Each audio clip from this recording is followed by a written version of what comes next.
এই মন্ত্রণালয়ে যারা কাজ করেছেন, দুর্ভোগ, দুর্দশা, অপমান, জেল, জুলুম থেকে শুরু করে ব্যক্তিগত জীবনে নানা রকম কেলেঙ্কারি, অভিশাপ, হাজার রকম বিপত্তি নিয়ে তাদেরকে এই দুনিয়া থেকে বিদায় নিতে হয়েছে। একটা একটা করে বলি। বঙ্গবন্ধুর জামানাতে স্বরাষ্ট্রমন্ত্রী ছিলেন ক্যাপ্টেন মনসুর। তো ক্যাপ্টেন মনসুরের যে জীবদ্দশায় মারাত্মক যাকে বলে অপমানের ছিল। এর কারণ হলো তিনি নামে স্বরাষ্ট্রমন্ত্রী থাকলেও মূলত বঙ্গবন্ধুর কসাই হিসেবে যার খ্যাতি ছিল এসপি মাহবুব, তিনি মূলত মন্ত্রণালয় চালাতেন, পুলিশের বিভাগটি। বাকি যে বিষয়গুলো, যেগুলো গেরিলা, রক্ষী বাহিনী, অন্যান্য যে বিষয়গুলো, মারামারি, কাটাকাটি, গুলাগুলি, এই বিষয়গুলো নেতৃত্ব দিতেন তাপস এবং পরশের বাবা শেখ মনি। এবং শেখ মনি যদি কখনো সেই ক্যাপ্টেন মনসুরকে তিনি একটা ফোন করতেন, সঙ্গে সঙ্গে তিনি মানে ভয়ে অস্থির হয়ে যেতেন। আমাদের আসাদুজ্জামান খান কামালকে শেখ হাসিনা ফোন করলে, বেনজির ফোন করলে, হারুন ফোন করলে যেরকম একটা অবস্থা হতো, ঠিক ওইরকম একটা অবস্থা কিন্তু ক্যাপ্টেন মনসুরের জীবনে ঘটেছিল। স্বরাষ্ট্রমন্ত্রী আসাদুজ্জামান খান কামালের বাড়িতে যেভাবে আগুন লাগানো হয়েছে, একইভাবে যাকে বলা হয় ক্যাপ্টেন মনসুরের বাড়িতে আগুন লাগানোর জন্য বিশাল মিছিল নিয়ে এই ইনুর নেতৃত্বে, হাসানুল হক ইনুর নেতৃত্বে জাসদের একটা বিরাট গ্রুপ তখন তার বাড়ি আক্রমণ করেছিল এবং তার বাড়িটি ছিল তখন এই মিন্টু রোডে। তো ক্যাপ্টেন মনসুরের পর আইন মন্ত্রণালয়ে আসেন। আইন মন্ত্রণালয়ের মাধ্যমেই মারাত্মক কতগুলো যাকে বলা হয় সংশোধনী, বিশেষ করে চতুর্থ সংশোধনী। তো চতুর্থ সংশোধনীর মাধ্যমে আওয়ামী লীগের পুরো শ্রেণী চরিত্র পাল্টে দেওয়া হলো। এরপরে স্পেশাল পাওয়ার্স অ্যাক্ট করা হয়েছে এই মন্ত্রণালয়ের মাধ্যমে। এরপরে বাকশালে রূপান্তরিত হওয়া চতুর্থ সংশোধনীর মাধ্যমে একদলীয় শাসন, এই পুরো কাজটি করেছে এই মন্ত্রণালয়ের। এবং এই সময়টাতে আইনমন্ত্রী হিসেবে যারা ছিলেন তাদের যে ব্যক্তিগত জীবন, সামাজিক জীবন এবং ক্ষমতা পরবর্তী জীবন কতটা দুর্বিষহ হয়ে পড়েছিল সেই খোঁজ নিয়ে দেখেন। তারপর জিয়াউর রহমানের আমল, এরশাদ আমল, এই দুটো আমলেও আইন মন্ত্রণালয়ের জন্য এবং স্বরাষ্ট্র মন্ত্রণালয়ের জন্য দুটো সরকারকে কিন্তু মারাত্মক বিপদের মধ্যে পড়তে হয়েছিল। সত্তার সরকারের পতন সেই স্বরাষ্ট্র মন্ত্রণালয়ের কারণে হয়েছিল। আবার এরশাদ জামানাতে যারা স্বরাষ্ট্রমন্ত্রী ছিলেন তাদের সেই স্বরাষ্ট্রমন্ত্রী ছিলেন মেজর জেনারেল মাহমুদুল হাসান, সেই থিপ অফ বাগদাদ। তারপরে আরো যারা ছিলেন স্বরাষ্ট্রমন্ত্রী, তাদের কারণে এরশাদের পতন ত্বরান্বিত হয়েছে এবং এরশাদের আইনমন্ত্রী হিসেবে যারা যারা ছিলেন তাদের কারণেও কিন্তু এরশাদের জীবনে অনেক করুণ পরিণতি তাকে বহন করতে হয়েছে। বিএনপি জামানাতে স্বরাষ্ট্রমন্ত্রী মিস্টার মতিন, আইনমন্ত্রী ব্যারিস্টার মওদুদ, এই দুজনের জন্য, পরবর্তীতে আবার লুৎফুজ্জামান বাবর, এদের জন্য বা এদের কারণে আলতাফ হোসেন চৌধুরী সহ এদের জন্য বিএনপিকে যে দুর্ভোগ এবং দুর্দশা পোহাতে হয়েছে, বিএনপির মেরুদণ্ড ভেঙে দেওয়া হয়েছে। এবং যারা মিস্টার মওদুদ, মিস্টার মতিন, তারা সহ, লুৎফুজ্জামান বাবর সহ তাদের সবার জীবন রীতিমতো অভিশপ্ত হয়ে গিয়েছে। বাবর সাহেব তো এখন জেলখানাতে ফাঁসির আসামি, মানসিক ভারসাম্য বলতে গেলে হারিয়ে ফেলেছেন।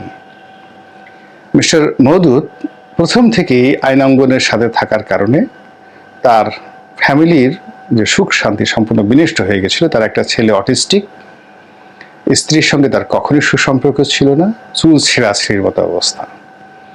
তার বাড়িটা সরকার দখল করে নিয়েছে এবং তিনি পৃথিবীর সবচেয়ে অসুখী মানুষ হিসাবে তিনি ছিলেন বাংলাদেশের সবচেয়ে সফলতম একজন মানুষ। জ্ঞান বিজ্ঞান মানে কি নাই, বক্তব্য পার্লামেন্টে, রাজপথে, লেখালেখি ইংরেজিতে এবং বাংলাতে। মওদুদ সাহেবের সমপর্যায়ের মেধাবী লোক বাংলাদেশে খুব অল্প, আর সফলতার দিক থেকে একেবারে চূড়ান্ত। এরশাদ জামানাতে, জিয়াউর রহমানের জামানাতে, খালেদা জিয়ার জামানাতে সবসময় তিনি ছিলেন শীর্ষ ব্যক্তিত্ব। কিন্তু এত অসহায়, এত লাঞ্ছিত, এত অপমানিত হয়ে তিনি মৃত্যুবরণ করেছেন, যার সঙ্গে আর কোনো কিছুর তুলনা করা যাবে না।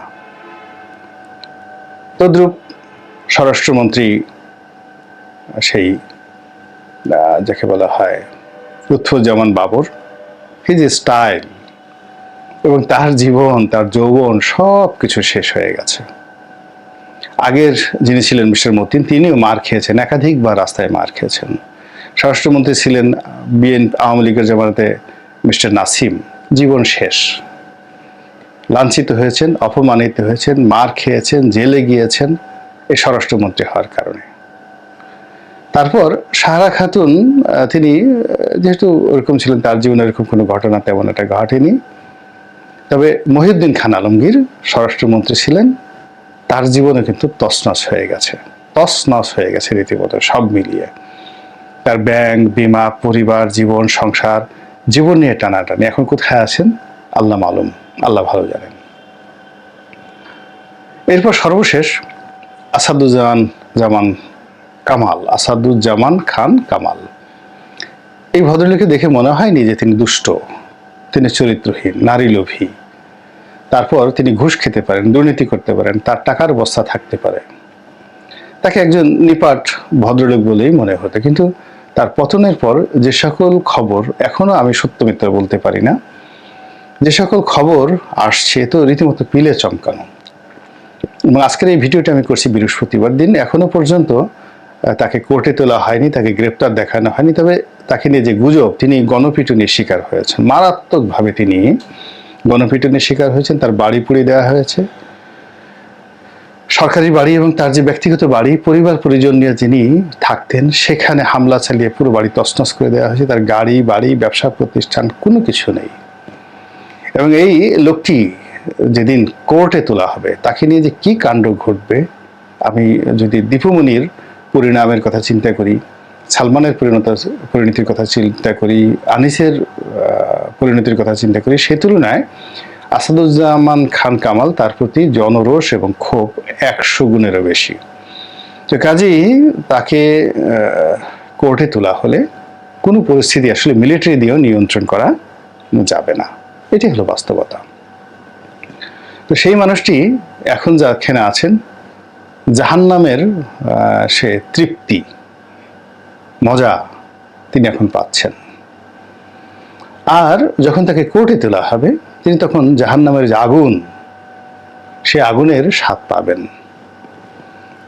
আর যখন তিনি জেলে যাবেন বা বিচারের মুখোমুখি হবেন, তার প্রতিটি জীবন পার্মানেন্টলি, যারা রোজ কিয়ামত, হাসর নসরের পর, মিজানের পর একেবারে আল্লাহর সিদ্ধান্তে যারা পার্মানেন্ট জাহান্নামে থাকবেন, তো তখন একজন জাহান্নামের যে অবস্থা হবে, ঠিক সেই রকম দুনিয়ার একটা ভার্সন এই স্বরাষ্ট্র মন্ত্রীর, সাবেক স্বরাষ্ট্রমন্ত্রীর জীবনে চলে আসবে।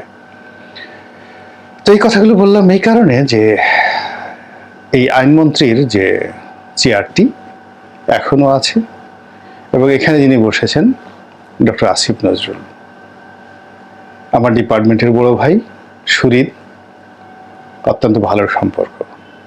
তো তিনি সেই চেয়ারে বসে এই কথাগুলো স্মরণ করছেন কেন জানি না, কিন্তু আমার খুব ভয় হচ্ছে এই কাহিনীগুলো জানার পরে।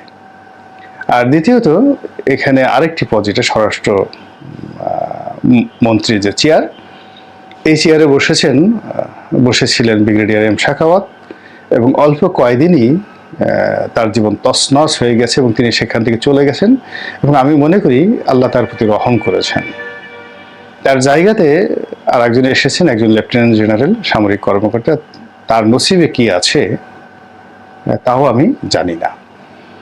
কিন্তু যেটি হয় সেটি হলো, প্রকৃতি একই খেলা বারবার খেলে।